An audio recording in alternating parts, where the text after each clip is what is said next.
嗱，呢度咧係一部 Q3，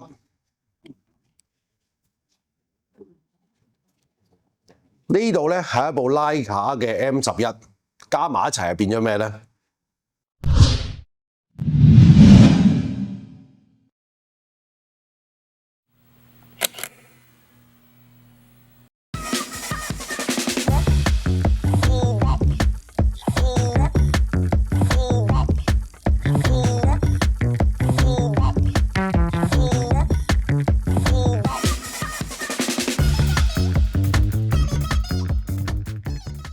嗱，呢度咧同大家咧就開咗箱呢個徠卡嘅 MEV1啦。嗱，呢部機咧係比普通嘅 M11咧係輕咗50個 gram 嘅。咁因為咧冇咗個 viewfinder 啦，咁變咗咧就會輕咗嘅。嗱，呢部 EV1個重量咧，稱一稱495啊。呢部 11P 咧547。差唔多相差咗係50 gram 左右嘅個重量。咁你話 Q3 幾多咧？我又同你稱一稱，大家都帶電嘅。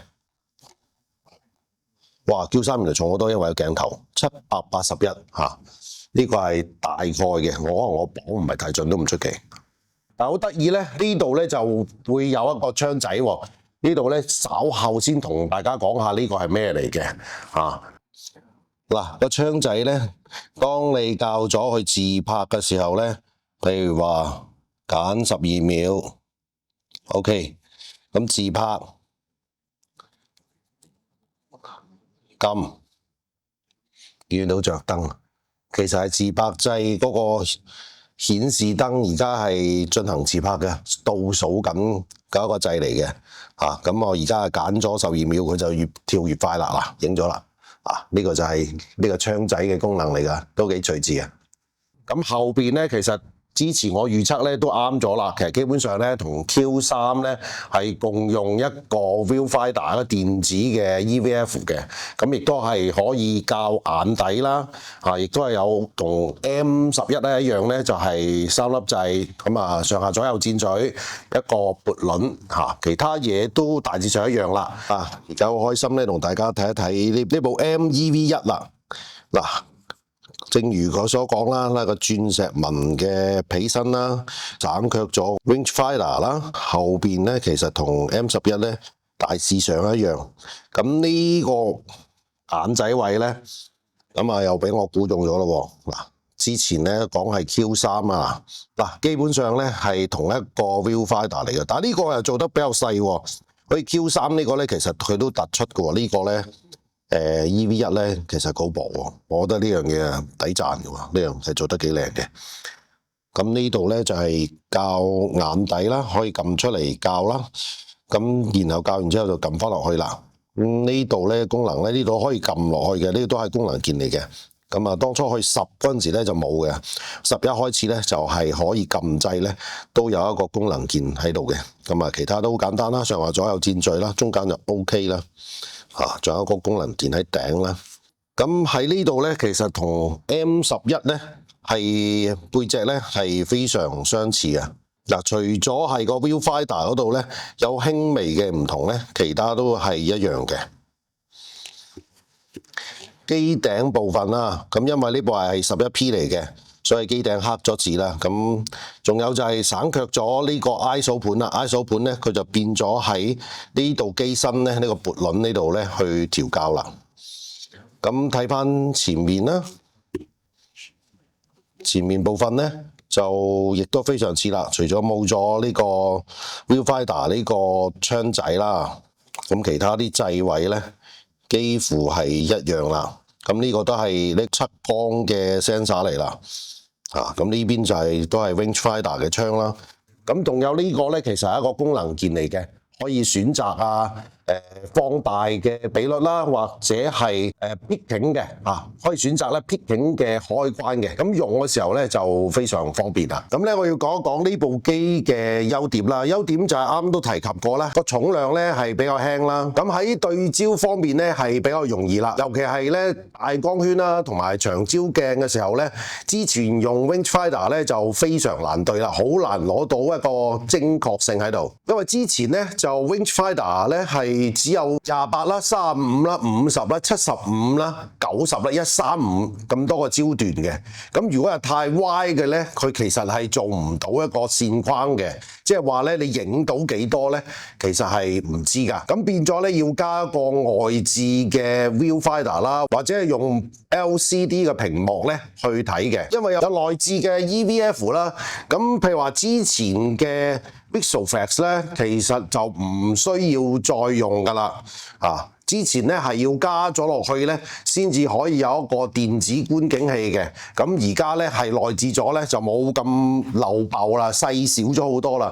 因為有時可能攞出攞入咧都要裝拆啊，因為驚撞到個 VisualFX 咧可能會甩出嚟啊，或者影響到個 hot shoot 嘅位置嘅。咁仲有咧就係內置咧係有呢個調校屈光啦。譬如話我哋有近視啊、老花嘅話咧，就可以調校咧呢個視力嘅屈光，去選擇一個適合度數啦。咁以前咧就係要外置咧加一個屈光鏡落去嘅，咁而家唔需要啦，調校就可以啦。咁呢個電子觀景器咧就對咧，譬如話好似我咁啦，有戴眼鏡啦，有近視啦，有老花啦。咁對起上嚟咧就好對好多嘅。仲有一種咧就係之前用開無反相機嘅，咁要適應翻呢個手動鏡咧，用一個電子顯示咧，相對嚟講咧係容易習慣同適應啊。嗱，用咗一段時間啦，我覺得有少少心得同大家去分享嘅。第一步咧就啱我所講啦，就係調校屈光啦。咁咧你就要揀咗一個畫面咧係出咗有字仔出嚟嘅，咁然後先去調校咧就會容易睇好多啦。如果唔係個畫面，其實你都搞唔 sharp 嘅，咁你點搞都搞唔掂噶啦。所以咧，你係要顯示咗有一啲字仔，調校字仔咧睇得清楚咧，再去對焦咧，咁相對嚟講咧就會簡單易搞啦。但因為呢部機咧主要係靠 picking 啦，或者係眼睇咧去確認咧對焦對得準唔準嘅。咁有個情況咧，譬如話你要用8光圈或者11光圈嘅情況之下咧，你會見到咧，幾乎全個畫面咧嗰啲景物咧都係着咗 picking 嘅，譬如話紅色咁樣，成個版面咧都係紅色嘅。咁你都唔知係邊個位咧係清晰唔清晰。咁喺呢啲情況咧，其實我就建議大家咧，可能將個 picking 刪咗佢，放大咧嚟對咧，相對嚟講咧係容易對得準啦。咁可能你用 picking 咧，我諗一般嘅情況可能90或者95% 係正確嘅。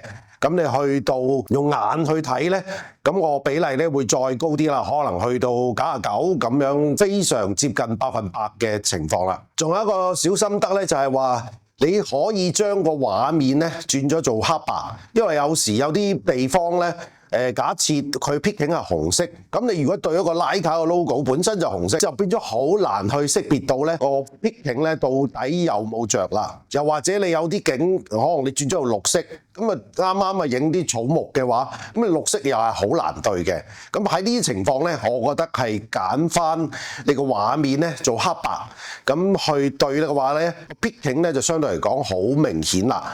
咁況且咧就係 DNG 咧，其實佢冇顏色嘅改變嘅，咁只係 JPEG 嗰度咧係轉咗色嘅啫。所以用 DNG 嚟講咧係冇問題嘅。同埋初用嘅時候咧就覺得有啲麻煩啊，就係話咧佢個 LCD display 咧 keep 住會着嘅。喺呢個時候咧其實有得揀咧，可能自動啦，即係話你敷上去嘅時候咧，佢會跳咗喺EVF 啦。你盯開嘅眼或者個手嘅時候咧，佢會喺翻個大屏幕度出現嘅。咁呢個情況咧就會閃嚟閃去咁樣有啲煩嘅。有一個選項咧就係叫做 EVF 擴展嘅呢個情況咧，就基本上你烏隻眼埋去咧，佢先會着個 display 啦。咁你攞翻出嚟嘅話咧，其實個 Live View 咧係唔會着嘅。但係當你撳翻 menu 啊其他個功能鍵嘅時候咧，佢係會出翻個畫面嘅。咁呢個選項咧就比較適合啦，因為唔會有個畫面出現咧，閃嚟閃去咧係影響到你影相啊。咁開頭咧覺得佢個用 EVF 對焦咧喺暗嘅環境咧去對咧，其實會有問題嘅。我啱啱就試過啦，好似而家呢個 studio 嘅環境啦，咁我熄晒周邊所有燈，淨係着翻咧呢個酒吧櫃呢度啲咁嘅暗暗地嘅燈嘅啫。咁嗰個光暗度咧，其實都可以足夠去對焦嘅。咁即係話咧，其實一般嘅情況咧係搞得掂嘅，除非你全部黑晒啦。咁呢個就都唔係一個影相嘅環境，就冇得好講噶啦。嗱，講咗咁多好處啦，咁我要提一提，咁啊總係有啲缺點嘅。咁呢部機我諗第一個缺點就係話，相對其他嘅無反嚟講咧，係會價錢咧比較係貴嘅。但係呢部機咧，其實已經係比普通嘅 Rangefinder 嘅相機咧，略為咧低咗少少㗎啦。然後咧呢部機咧冇咗 Leica 嘅精神啦，就係話用一個光學嘅 Rangefinder 去對焦呢樣嘢啦。咁呢樣嘢咧，我等間再同大家去提及呢樣嘢嘅。因為呢部 EV1咧，佢係基本上係用電子去睇嗰個物件嘅，所以耗電方面咧，點都會比 Rangefinder 嘅數碼機咧係耗電量咧會多咗啲嘅。但係咧，相信咧呢個問題唔大嘅，因為個耗電嘅情況咧並唔係好多嘅啫。好多人揀 Leica 咧，就係因為 Leica 夠經典、夠傳統。咁呢部機咧，相對嚟講咧，太過現代化同埋電子化咧，就冇咗 Leica 嗰種感覺啦。咁而家做一個少少嘅總結啦。咁呢部機咧，其實係適合一啲視力啦冇咁強啦，好似我咁啦，有老花啦，有近視啦，又或者一啲新手啦，就容易上手啲嘅。對於鏡頭嘅配合啦，大光圈啦，長焦距啦，或者係超廣角啦，用 Rangefinder 咧係冇一個全景可以睇到嘅，喺呢個電子觀景器咧就可以睇到一個全景啦。咁啊，如果啲朋友咧中意 Leica 嘅質感，但係咧又對焦咧又覺得難搞嘅，咁喺呢部機咧可以實現到咧佢個兼容性啦。咁一般嘅情況咧，普通人咧都可以好快咁樣適應到呢部相機嘅。咁用開 Leica 嘅朋友咧，其實亦都唔好失望嘅。其實我覺得咧，Leica喺呢方面咧係分咗兩條戰線嘅，所以佢改名咧都係叫做 EV1 嚇，咁啊嚟緊我相信就叫 EV2、EV3，佢都盡量咧避免同 M11咧做一個正面嘅改名嘅重疊嘅。咁即係話咧嚟緊 Leica咧喺 Rangefinder 方面咧，我相信咧會繼續做落去嘅。譬如話嚟緊就算係去到 M12都好啦，佢都係會保留呢個光學嘅 Rangefinder 嘅。咁喺 M 嘅 EV1呢個方向咧就會繼續努力嚇，咁啊兩邊去發展啦，咁啊睇下你自己適合邊樣嘢啦。我覺得好似當初嘅車一樣，咁啊可能當初嘅車就係有私家車同貨車，咁啊越嚟越演變就越嚟越多啦嚇，有跑車啊兩隻門啊開篷咁樣，咁啊跟住有SUV 啊爬山車啊咁樣，咁出唔同嘅款式，只不過係咧去配合唔同嘅人嘅需要嘅啫。所以 Leica 呢方面咧，亦都冇話行錯路嘅，只不過做一啲機型咧係更加適合某一啲人嘅需要嘅啫。唔知在座各位觀眾咧，對於呢部 EV1咧有咩睇法啦？咁啊，如果你係用開 Leica 嘅朋友，你又覺得佢係咪過於電子化咧？如果你係一個準買家嘅話，你又係咪好中意佢呢？咁啊，歡迎你喺下邊嘅留言版咧留言。咁如果你欣賞個影片咧，希望你俾個 like 我啦，同埋 subscribe 我哋嘅頻道。多謝大家收睇，下次再見，拜拜。